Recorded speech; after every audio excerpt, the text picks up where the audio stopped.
10,000 all India rank, Kerala rank 1000. അപ്പൊ July 16 mark upload ചെയ്യാൻ, result upload ചെയ്യാനുള്ള date. Hello NEET aspirants, so നമ്മുടെ NEET rank all India rank വന്നിരിക്കുകയാണ്. ഇനി Kerala rank നമുക്കറിയണം അല്ലെ. കേരള റാങ്ക് വന്നെങ്കിൽ മാത്രമേ നമുക്ക് നമ്മുടെ ഓപ്പർച്യൂണിറ്റി, ഇവിടെയുള്ള സാധ്യതകൾ, ഏത് സീറ്റാണ് കിട്ടാനുള്ളത്, ഏത് കോളേജിൽ കിട്ടാനുള്ള പ്രോബബിലിറ്റി ഉണ്ട് എന്ന് നമുക്ക് മനസ്സിലാകുന്നത് കേരള റാങ്കിലൂടെയാണ്. അപ്പൊ എന്താണ് കേരള റാങ്ക്, എങ്ങനെയാണ് കേരള റാങ്ക് അറിയാൻ സാധിക്കുക, അതിന്റെ പ്രൊസീജിയേഴ്സ് എന്തൊക്കെയാണ്, കഴിഞ്ഞ വർഷം ഓൾ ഇന്ത്യ റാങ്ക് വെച്ചിട്ട് വന്ന കേരള റാങ്കുകൾ, ഇതെല്ലാം നമ്മൾ ഒരൊറ്റ വീഡിയോയിൽ ഡിസ്കസ് ചെയ്യാണ്. സോ ശ്രദ്ധിച്ച് കംപ്ലീറ്റ് ആയിട്ട് കാര്യങ്ങൾ കേട്ട് മനസ്സിലാക്കാം. യെസ്, ആദ്യം എന്താണ് കേരള റാങ്ക് എന്ന് പറയാം. ഇപ്പൊ നിങ്ങൾക്ക് വന്നിരിക്കുന്നത് ഓൾ ഇന്ത്യ റാങ്ക് ആണ്. ഓൾ ഇന്ത്യ റാങ്ക് എന്ന് പറഞ്ഞാൽ 22 ലക്ഷത്തോളം ആപ്ലിക്കൻസ് ആണ് നീറ്റ് എക്സാമിന് വേണ്ടിയിട്ട് അപ്ലൈ ചെയ്തത്. 22 ലക്ഷം അപ്ലിക്കൻസ്, ഇതിൽ ഒരു 11 ലക്ഷത്തോളം കുട്ടികൾ മാത്രമാണ് നീറ്റ് ക്വാളിഫൈ ചെയ്തത്. ബാക്കിയുള്ള കുട്ടികളൊക്കെ 22 ലക്ഷം പേര് അപ്ലൈ ചെയ്തു. അതിൽ കുറച്ചധികം കുട്ടികൾ നീറ്റ് എക്സാം റീനീറ്റ് വന്നതുകൊണ്ട് എഴുതിയിട്ടില്ല. ബാക്കി എഴുതിയതിൽ 11 ലക്ഷത്തോളം കുട്ടികൾ നീറ്റ് ക്വാളിഫൈ ചെയ്തു. ഈ ക്വാളിഫൈ ചെയ്തതിൽ പല സ്റ്റേറ്റുകളിലെ കുട്ടികളുണ്ട് അല്ലെ, യൂണിയൻ ടെറിട്ടറീസിലെ കുട്ടികളുണ്ട്. അതായത് ഇപ്പോൾ ഫോർ എക്സാമ്പിൾ, ഇപ്പൊ നിങ്ങളുടെ റാങ്ക് ഒരു 1300 ആണെന്ന് കരുതുക, നിങ്ങളുടെ ഓൾ ഇന്ത്യ റാങ്ക്, അല്ലെങ്കിൽ ഒരു 10,000 ആണ് നമ്മുടെ ഓൾ ഇന്ത്യ റാങ്ക് എന്ന് കരുതുക. ഈ 10,000-ന് മുകളിൽ പല പല സ്റ്റേറ്റുകളിലെ കുട്ടികളുണ്ട്. ഫോർ എക്സാമ്പിൾ, തമിഴ്നാട്ടിലെ കുട്ടിയുണ്ട്, കർണാടകയിലെ കുട്ടിയുണ്ട്. യെസ്, കർണാടകയിലെ കുട്ടി. ഇപ്പോൾ നമുക്ക് ഫസ്റ്റ് റാങ്ക് കിട്ടിയത് ഹരിയാന എന്ന് കരുതുക. ഹരിയാനയിലെ കുട്ടിക്ക് ഫസ്റ്റ് റാങ്ക് കിട്ടി, തമിഴ്നാട്ടിലെ കുട്ടിക്ക് സെക്കൻഡ് റാങ്ക് കിട്ടി. ഞാൻ വെറുതെ എഴുതാണ്. കർണാടകയിലെ കുട്ടിക്ക് തേർഡ് റാങ്ക് കിട്ടി, കേരളയിലെ കുട്ടിക്ക് ഫോർത്ത് റാങ്ക് കിട്ടി. ഫോർത്ത് റാങ്ക് കിട്ടിയെന്നല്ല, ഞാൻ വെറുതെ എങ്ങനെയാണ് റാങ്ക് ക്രിയേറ്റ് ചെയ്യുന്നത് നിങ്ങൾക്ക് കാണിച്ചു തരാം. വീണ്ടും തമിഴ്നാട്ടിലെ കുട്ടിക്ക് ഫിഫ്ത്ത് കിട്ടി. ഓക്കെ, വീണ്ടും എടുത്താൽ വേറെ പല പല പല പല പല പല എന്ത് കാണും, ഇത് കാണും. ഇപ്പൊ കേരളയിലെ കുട്ടിക്ക് സിക്സ്ത് കിട്ടിയെന്ന് കരുതാം. ഓക്കെ, നമ്മുടെ കുട്ടിക്ക് നമ്മുടെ ടോപ്പ് റാങ്ക് 100-നുള്ളിൽ നമ്മുടെ കേരളത്തിൽ നിന്നുള്ള ഒരു കുട്ടിയുണ്ട് അല്ലെ. Yes, okay. അപ്പൊ നോക്കുകയാണെങ്കിൽ റാങ്ക് ലിസ്റ്റ്, ഇത് ഓൾ ഇന്ത്യ റാങ്ക് ലിസ്റ്റ് ആണ്. ഇതിൽ ഇന്ത്യയിലെ വിവിധ സംസ്ഥാനങ്ങളിലെ കുട്ടികളുണ്ട്. ഞാനിത് വെറുതെ എഴുതിയതാണ്. ഇനിയിപ്പോ കേരളത്തിലെ കുട്ടിക്ക് 6 ഇല്ലല്ലോ എന്നൊന്നും നിങ്ങൾ പറയരുത്, ഞാൻ നിങ്ങളെ കാണിച്ചു തരാൻ വേണ്ടിയിട്ട് എഴുതിയതാണ്. യെസ്, അപ്പൊ ഈ കൊടുത്തിരിക്കുന്നതിൽ നിന്ന് ഇപ്പൊ നമ്മുടെ കുട്ടി ഫോർത്ത് റാങ്ക് വന്നു. അപ്പൊ ഈ കുട്ടി ഫോർത്ത് റാങ്ക് വന്ന കുട്ടി കേരളത്തിലെ ആദ്യത്തെ കുട്ടി ഇതാണ്. സോ കേരള റാങ്ക് 1 എന്ന് പറയുന്നത് ഏതായിരിക്കും? ഈ ഫോർത്ത് കിട്ടിയ കുട്ടിയായിരിക്കും കേരള റാങ്ക് 1. അടുത്തത് സിക്സ്ത്, ഓൾ ഇന്ത്യ റാങ്ക് 6 കിട്ടിയ കുട്ടിയായിരിക്കും കേരള റാങ്ക് 2 എന്ന് പറയുന്നത് ആരാണ്? ഓൾ ഇന്ത്യ റാങ്ക് 6 കിട്ടിയ കുട്ടിയായിരിക്കും. അപ്പൊ ഇവിടുന്ന് കേരളത്തിലെ കുട്ടീനെ മാത്രം, അല്ലെങ്കിൽ കേരളത്തിന്റെ ക്രൈറ്റീരിയ ഫുൾഫിൽ ചെയ്യുന്ന കുട്ടികളുടെ റാങ്ക് മാത്രം കൺസിഡർ ചെയ്ത് കേരളത്തിൻ്റെതായിട്ടുള്ളൊരു ലിസ്റ്റ് ഉണ്ടാക്കും. ആ ലിസ്റ്റ് പ്രകാരമാണ് കേരളത്തിലെ ഗവൺമെന്റ് മെഡിക്കൽ കോളേജുകളുടെ 85% സീറ്റുകളും പ്രൈവറ്റ് സെൽഫ് ഫിനാൻസിങ് മെഡിക്കൽ കോളേജുകളിലെ സീറ്റുകളും ഒക്കെ ഫില്ല് ചെയ്യപ്പെടുന്നത്. ക്ലിയർ അല്ലേ? ഇത് ഞാൻ വെറുതെ ഉണ്ടാക്കിയ ഒരു ലിസ്റ്റാണ്.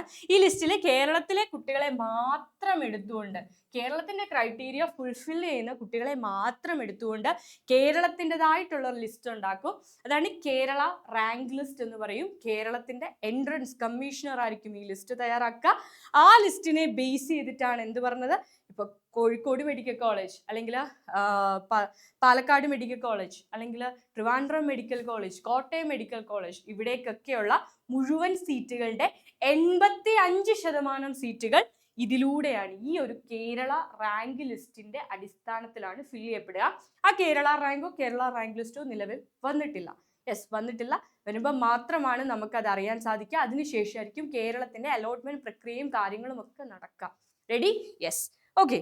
ആൻഡ് ഇനി കേരളത്തിന്റെ റാങ്ക് എങ്ങനെയാണ് ചെക്ക് ചെയ്യുക? ഏകദേശം കഴിഞ്ഞ വർഷം വെച്ചിട്ടുള്ളത് മിസ് ഒന്ന് പറയാണ്.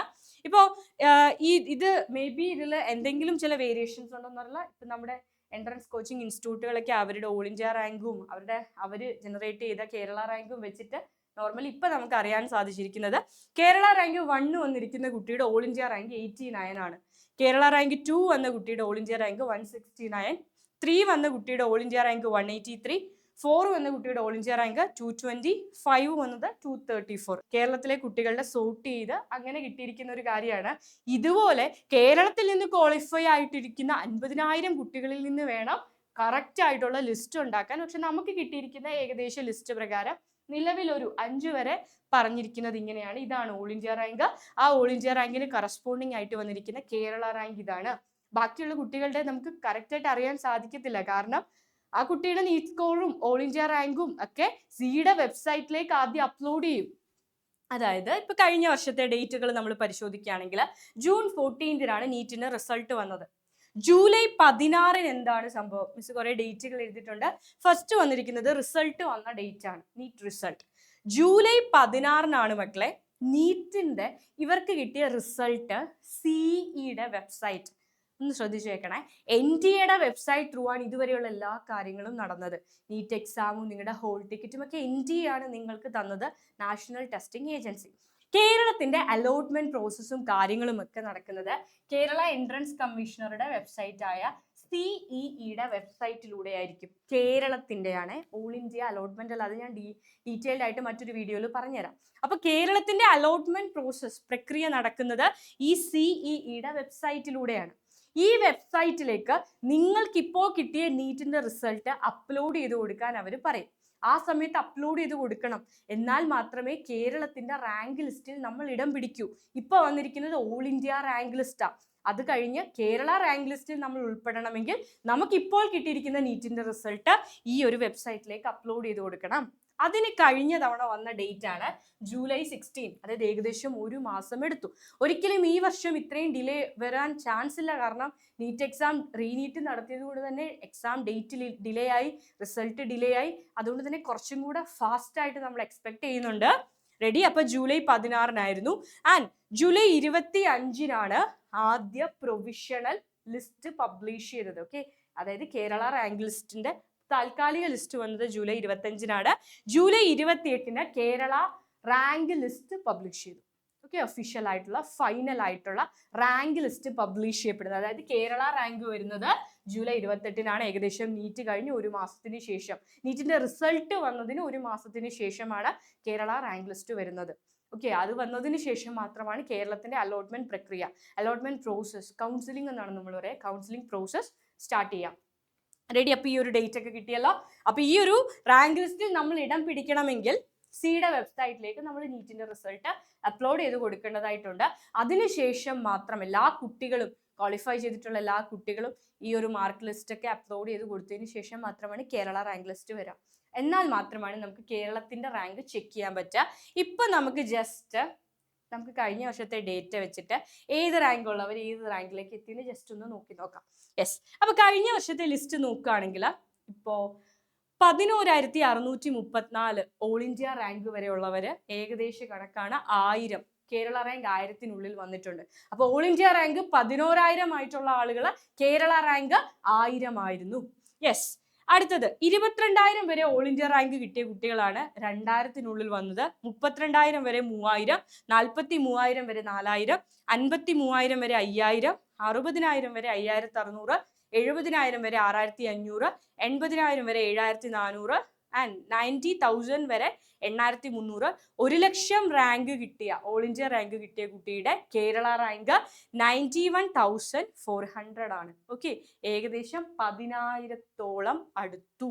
റെഡി അല്ലേ? 10,000 എത്തിയിട്ടില്ല, 10,000-നോളം അടുപ്പിച്ചു. അതായത് ശരിക്കും പറയുകയാണെങ്കിൽ ഒരു ഓൾ ഇന്ത്യ റാങ്ക് 10,000 ആണെങ്കിൽ കേരള റാങ്ക് 1000-നുള്ളിൽ വരും എന്ന് തന്നെ നമുക്ക് പ്രെഡിക്റ്റ് ചെയ്യാം. പ്രഡിക്ഷൻ ആണ്, ദയവ് ചെയ്ത് ഇത് അങ്ങനെയല്ല ഒരു റാങ്ക് ഇങ്ങോട്ടാണ് എന്നൊന്നും പറയരുതേ. ഇത് പ്രഡിക്ഷൻ ആണ്, ഏകദേശ കണക്കാണ്. ഇപ്പോൾ ഇത് എന്തിനാ പറയുന്നതെന്ന് ചോദിച്ചാൽ, ഇപ്പോൾ പല ഇടത്ത് നിങ്ങൾ വീഡിയോസ് ആണ്, ഇന്ന റാങ്ക് കിട്ടിയവർക്ക് വരെ കഴിഞ്ഞ വർഷം ഗവൺമെന്റ് സീറ്റ് കിട്ടി. ഇപ്പോൾ ജനറൽ കാറ്റഗറി എടുക്കുകയാണെങ്കിൽ കേരള റാങ്ക് 1000-നുള്ളിൽ വന്നവർക്ക് മാത്രമാണ് കഴിഞ്ഞ തവണ ജനറൽ കാറ്റഗറിയിൽ കേരളത്തിൽ ഒരു ഗവൺമെന്റ് MBBS സീറ്റ് കിട്ടുന്നത്. ഏകദേശം 900 റാങ്കാ. അപ്പൊ അത് നമുക്ക് ആ ഒരു സീറ്റ് കിട്ടുമോ ഇല്ലയോ, നമുക്ക് അടുത്ത സ്റ്റെപ്പിലേക്ക് കടക്കണം അല്ലെ, സെൽഫ് ഫിനാൻസിങ്ങിലേക്ക് പോകണോ എന്ന് തീരുമാനിക്കണം, അല്ലെങ്കിൽ പുറത്ത് എവിടെയെങ്കിലും പോയി പഠിക്കണമെന്ന് തീരുമാനിക്കണം, റിപ്പീറ്റ് ചെയ്യണമെന്ന് തീരുമാനിക്കണം. ഇതൊക്കെ തീരുമാനിക്കണമെങ്കിൽ ഈ ഒരു റാങ്ക് ലിസ്റ്റ് പബ്ലിഷ് ചെയ്ത് അലോട്ട്മെന്റ് പ്രോസസ്സ് വരെ വെയിറ്റ് ചെയ്തിരുന്നാൽ സെപ്റ്റംബർ ഒക്ടോബർ ആ ഒരു മന്ത് വരെ നീണ്ടു നിൽക്കുന്ന വളരെ വലിയ ലെങ്തി ആയിട്ടുള്ള ഒരു പ്രോസസ്സാണ് കൗൺസിലിംഗ് പ്രോസസ്സ്. സോ നമുക്കൊരു തീരുമാനം എടുക്കേണ്ടതായിട്ടുണ്ട്. റിപ്പീറ്റ് ചെയ്യണോ, റിപ്പീറ്റ് ചെയ്യണോ, അതോ എന്ത് ചെയ്യണം എന്നുള്ളൊരു തീരുമാനം, ഒരു ഡിസിഷൻ എടുക്കേണ്ടതായിട്ടുണ്ട്. അതിന് വേണ്ടിയിട്ട് ഹെൽപ്പ് ചെയ്യാൻ വേണ്ടിയിട്ട് മാത്രം പറയുന്നതാണ് കേട്ടോ. യെസ്, അപ്പൊ കഴിഞ്ഞ തവണ ഏകദേശം 11,000 റാങ്ക് വന്നവർ വരെ 1000 റാങ്കിനുള്ളിൽ ഉണ്ടായിരുന്നു കേരള റാങ്ക്. 20,000 ഒരു 2,000 റേഞ്ച്, 30,000 ഒരു 3,000 റേഞ്ച്. ഞാൻ ഈ ഒരു ട്രെൻഡ് വെച്ച് പറയാണ്. ഒരു ഓൾ ഇന്ത്യ റാങ്ക് ഒരു 40,000 വരെയാണെങ്കിൽ കേരള റാങ്ക് 4,000-നുള്ളിൽ, ഓൾ ഇന്ത്യ റാങ്ക് ഒരു 50,000 വരെയാണെങ്കിൽ കേരള റാങ്ക് ഒരു 5,000-നുള്ളിൽ. ഇങ്ങനെയാണ് കഴിഞ്ഞ വർഷത്തെ ഒരു ട്രെൻഡ് പോകുന്നത്. ഓക്കെ, 60,000 കിട്ടിയവർ വരെ 5,000 റേഞ്ചിൽ വന്നു. കഴിഞ്ഞ വർഷം 5,600 റേഞ്ചിൽ വന്നിട്ടുണ്ട്. 70,000 കിട്ടിയവർ 6,500 റേഞ്ചിൽ വന്നിട്ടുണ്ട്. അങ്ങനെ വേണ്ട, ഒരു 70,000, 7,000 അങ്ങനെ തന്നെ നമുക്ക് കാൽക്കുലേറ്റ് ചെയ്യാം. 1,00,000 എന്ന് പറയുന്നത് 1,11,165 ഓൾ ഇന്ത്യ റാങ്ക് 10,000 റാങ്കിനുള്ളിൽ വന്നിട്ടുണ്ട്. കേരള റാങ്ക് 10,000-നുള്ളിൽ വന്നിട്ടുണ്ട്. അപ്പോൾ 1,00,000 ഓൾ ഇന്ത്യ റാങ്കിൽ നിൽക്കുന്ന കുട്ടി കേരള റാങ്ക് 10,000-നുള്ളിൽ വരാനുള്ള ചാൻസ് ഉണ്ട്, പോസിബിലിറ്റി ഉണ്ട്. 1,50,000 വന്ന കുട്ടി കേരള റാങ്ക് 12,800, ഏകദേശം 13,000 റേഞ്ചിൽ വന്നിട്ടുണ്ട്.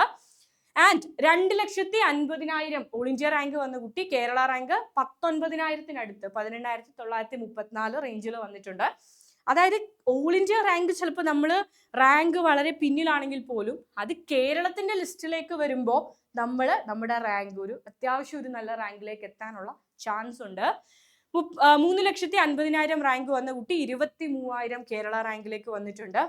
അതെന്തുകൊണ്ടാണെന്ന് ചോദിച്ചാൽ 25 ലക്ഷം കുട്ടികൾ എഴുതുന്ന ഒരു വലിയ എക്സാമിനേഷൻ എന്നൊക്കെ നമ്മൾ പറയെങ്കിലും ക്വാളിഫൈ ആയിരിക്കുന്നത് 11 ലക്ഷത്തോളം കുട്ടികൾ മാത്രം. അതായത് അപ്ലൈ ചെയ്തതിന്റെ പകുതി കുട്ടികളെ നീറ്റ് പാസ്സായിട്ടുള്ളൂ. കേരളം നോക്കുകയാണെങ്കിൽ ഒരു 50,000, 60,000 കുട്ടികളാണ് നീറ്റ് എക്സാം ക്വാളിഫൈ ചെയ്യുന്നത് ഓരോ വർഷവും. അപ്പൊ അത്രയും കുട്ടികളുടെ അടുത്ത് മാത്രമാണ് ശരിക്കും നമ്മുടെ മത്സരം. ഈ ക്വാളിഫൈ ചെയ്യുന്ന കുട്ടികളിൽ തന്നെ ടോപ്പ് റാങ്കിൽ എത്തുന്ന കുട്ടികളുടെ പെർസെൻറ്റേജ് കുറവാണ് അല്ലെ. അപ്പോൾ നമ്മൾ നല്ല കറക്റ്റ് ആയിട്ട് പ്രോപ്പർ ആയിട്ടുള്ള ആ ഒരു സ്ട്രാറ്റജി ഫോളോ ചെയ്ത് വൃത്തിയായിട്ട് കൺസിസ്റ്റന്റ് ആയിട്ട് പഠിക്കുകയാണെങ്കിൽ നമുക്ക് മുന്നിലെത്താനുള്ള പോസിബിലിറ്റി ഉണ്ട് എന്നുള്ളത് തന്നെയാണ് പറയാനുള്ളത്. ഒരു 6 ലക്ഷം ഓൾ ഇന്ത്യ റാങ്ക് വന്ന കുട്ടി കഴിഞ്ഞ വർഷം ഒരു 32,000 റേഞ്ചിലാണ് വന്നിരിക്കുന്നത്. 7 ലക്ഷം 35,000 റേഞ്ചിലാണ്. 8 ലക്ഷം കിട്ടിയ കുട്ടി, ഓൾ ഇന്ത്യ റാങ്ക് 8 ലക്ഷം കിട്ടിയ കുട്ടിയുടെ കേരള റാങ്ക് 37,516 ആ ഒരു റേഞ്ചിലായിരുന്നു. 8,85,000, 90,000. മക്കൾ ഇവിടെ ഒരു കാര്യം ശ്രദ്ധിച്ചോ, 90,000 അല്ല 9 lakhs ആണ്. 9 ലക്ഷം ഓൾ ഇന്ത്യ റാങ്ക് വന്ന ആ ഒരു റേഞ്ചിൽ വന്ന കുട്ടികൾ 40,000 റാങ്ക് ആ ഒരു കേരള റാങ്കിലാണ് വന്നത്. അവിടം തൊട്ട് 9 ലക്ഷം തൊട്ട് പിന്നെ എല്ലാ ആൾക്കാരും 40,000, 48,000, ഒരു 50,000, 40 to 50 ആ റേഞ്ചിലാണ് വന്നിരിക്കുന്നത്. എവിടെയാ? 9 ലക്ഷം ഓൾ ഇന്ത്യ റാങ്ക് തൊട്ട്. 9 ലക്ഷം അല്ല, കുറച്ചുകൂടെ ഒരു 35,000 ഉണ്ട്. ഒരു 35,000 അഡീഷണൽ ഉണ്ട് 9 lakhs-ന്റെ കൂടെ. അപ്പൊ ഈ ഒരു റേഞ്ച് തൊട്ടുള്ള എല്ലാ കുട്ടികളും 40 to 50 ആ റേഞ്ചാണ് കേരള റാങ്ക് വന്നിരിക്കുന്നത്. കാര്യം പറഞ്ഞത് പിടികിട്ടിയോ? 9 lakhs-ന് ശേഷം ഓൾ ഇന്ത്യ റാങ്ക് വന്നിരിക്കുന്ന കുട്ടികളെല്ലാം കേരള റാങ്ക് 40,000-നും 50,000-നും 40,000-നും 50,000-നും ഇടയിലാണ് കുട്ടിയുടെ കേരള റാങ്ക് വന്നിരിക്കുന്നത്. റെഡി? അപ്പൊ ഇതാണ് കഴിഞ്ഞ വർഷത്തെ ഒരു അനലിറ്റിക്സ് നമ്മളൊന്ന് അനാലിസിസ് നടത്തുകയാണെങ്കിൽ നമുക്ക് മനസ്സിലാകാൻ സാധിക്കുന്നത്. എനിവേ കൃത്യമായിട്ട് നമുക്ക് ഏകദേശം ഒരു 50,000 വരെ പറയാൻ പറ്റും. 10,000 ആണെങ്കിൽ 1,000-നുള്ളിൽ, 20,000 ആണെങ്കിൽ 2,000-നുള്ളിൽ, 30,000 ആണെങ്കിൽ 3,000-നുള്ളിൽ, 40,000 ആണെങ്കിൽ 4,000-നുള്ള, 50,000 ആണെങ്കിൽ 5,000-നുള്ള ഒരു പോസിബിലിറ്റി ഉണ്ട്, ഒരു സാധ്യതയുണ്ട്. യെസ്, ഇതാണ് കഴിഞ്ഞ വർഷത്തെ ഒരു അനാലിസിസ് എന്ന് പറയുന്നത്. ആൻഡ് കഴിഞ്ഞ വർഷം വന്ന മാർക്ക് അപ്ലോഡ് ചെയ്യാൻ, നിങ്ങളുടെ റിസൾട്ട് അപ്ലോഡ് ചെയ്യാൻ വന്ന ഡേറ്റും കാര്യങ്ങളും ഒക്കെ ഇതാണ്. ആൻഡ് എങ്ങനെയാണ് കേരളത്തിന്റെ റാങ്ക് ലിസ്റ്റ് തയ്യാറാക്കുന്നത് നമ്മൾ പറഞ്ഞു കഴിഞ്ഞു. ഇപ്പൊ റാങ്ക് ലിസ്റ്റിൽ പല ജില്ലകളല്ല പല സ്റ്റേറ്റുകളിൽ നിന്നുള്ള നീറ്റ് ക്വാളിഫൈഡ് ആയിട്ടുള്ള കുട്ടികളുണ്ട്. അതിൽ കേരളയുടെ കുട്ടികളെ മാത്രം സോർട്ട് ചെയ്തിട്ട്, കേരളത്തിന്റെ ക്രൈറ്റീരിയ ഫില്ല് ചെയ്യുന്ന കുട്ടികളെ മാത്രം സോർട്ട് ചെയ്തുകൊണ്ട് കേരളത്തിൻ്റെതായ റാങ്ക് ലിസ്റ്റ് കൺസിഡർ ചെയ്യും. അപ്പൊ ഏകദേശം നമുക്ക് കിട്ടിയിരിക്കുന്നത് ഇത് നമ്മൾ പല ഇൻസ്റ്റിറ്റ്യൂട്ടുകളുടെ റാങ്കുകൾ അനലൈസ് ചെയ്ത് കേരള റാങ്ക് 1, 2, 3, 4, 5 വന്നിരിക്കുന്ന കുട്ടികളുടെ ഓൾ ഇന്ത്യ റാങ്ക് വെച്ചിട്ട് പറഞ്ഞിരിക്കുന്നതാണ്. യെസ്, ബാക്കിയുള്ളത് നമുക്ക് കേരള റാങ്ക് ലിസ്റ്റ് വന്നതിന് ശേഷം പ്രോപ്പറായിട്ട് പറയാം. കാരണം ഒരു കുട്ടിയുടെ മാർക്ക് നമ്മൾ ശ്രദ്ധിച്ചില്ലെങ്കിൽ മാറിപ്പോകുന്നതേ ഉള്ളൂ ഈ കേരള റാങ്ക്. അതുകൊണ്ട് നമുക്കൊരിക്കലും ഇത് പ്രോപ്പറായിട്ട് പറയാൻ പറ്റില്ല. എല്ലാ കുട്ടികളും അവരുടെ റിസൾട്ട് സിയുടെ വെബ്സൈറ്റിൽ അപ്പ് ചെയ്ത് മുഴുവൻ കുട്ടികളുടെയും ഡേറ്റ കിട്ടിയതിന് ശേഷം മാത്രം സിയുടെ വെബ്സൈറ്റ് ത്രൂ ആയിരിക്കും കേരള റാങ്ക് ലിസ്റ്റ് പബ്ലിഷ് ചെയ്യുക. നമുക്ക് അതിൻ്റെ ഒരു പോസിബിലിറ്റി, സാധ്യതകളും കാര്യങ്ങളും മാത്രമാണ്, അല്ലാണ്ട് കൃത്യമായ ഡേറ്റ നിങ്ങൾക്ക് നൽകാനായിട്ട് ഒരിക്കലും ആവത്തില്ല. പക്ഷേ ഈ സാധ്യതകൾ നമ്മൾ അറിഞ്ഞിരിക്കണം. ഞാൻ പറഞ്ഞതുപോലെ തന്നെ നമുക്കിനി റിപ്പീറ്റ് ചെയ്യണോ അല്ലെങ്കിൽ റിപ്പീറ്റ് ചെയ്യണോ, അല്ലെങ്കിൽ മറ്റേതെങ്കിലും കോഴ്സുകൾ എടുക്കണോ, വേറെ ഏതെങ്കിലും ബ്രാഞ്ചിലേക്ക് പോകണോ, പുറത്ത് എവിടെയെങ്കിലും നോക്കണോ, ഇങ്ങനെയൊക്കെ വളരെ കൺഫ്യൂഷനിലാണ് കുഞ്ഞുങ്ങൾ എന്നറിയാം. കാരണം അത്ര വലിയൊരു സ്റ്റേജിലാണ്.